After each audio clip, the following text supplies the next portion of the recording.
In terms of risks to the outlook in government policies, we are seeing more tariffs across the globe. Europe slapped tariffs on Chinese EVs. We saw the Biden administration take similar action earlier this year. And Donald Trump has pledged to impose tariffs on all U.S. imports. If we were to see that plan implemented and retaliation, what type of impact are we talking about on global growth as well as the global trading system? Would we see a reordering? Would we see supply chain shocks?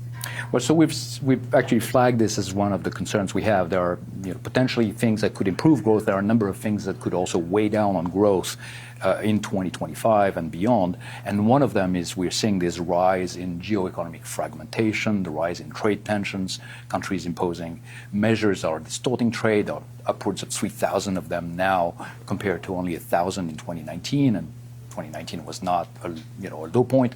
So we're seeing that movie is being played right now. And so we did a scenario analysis in our report, and we said, okay, well, what if the major blocs start having higher tariffs against each other?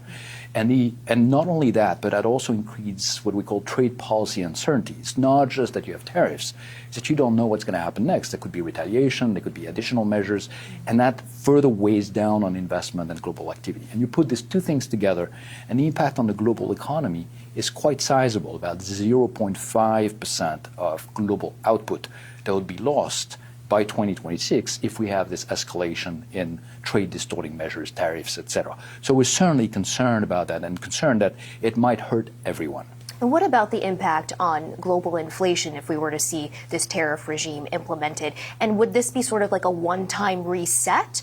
And then we're at a new level, or do we see longer-term implications there? So the picture on inflation is a little bit more nuanced because it depends on how, when you impose tariffs, how the prices are changing in the country that is imposing the tariffs versus on the country that is producing the goods that are being tariffed. And then you have tariffs on your imports, but then the other countries are putting tariffs as well, so your own goods are also being tariffed. So the overall picture on inflation is, it doesn't seem that it's the first order effect. When we look at this, adding tariffs and trade policy uncertainty, what is really happening is that you have this sort of weakening of the global economy, and that weakening of the global economy is the first order effect.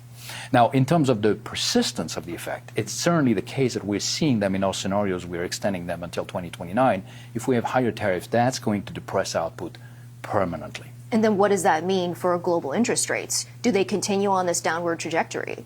Well, that will very much depend on how the domestic inflation trajectory will change and how activity might change. You might see some countries, if in some countries inflation pressures increase because of tariffs, then central banks would have to tighten policy rates.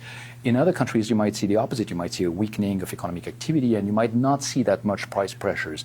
And in that situation, central banks would respond somewhat differently.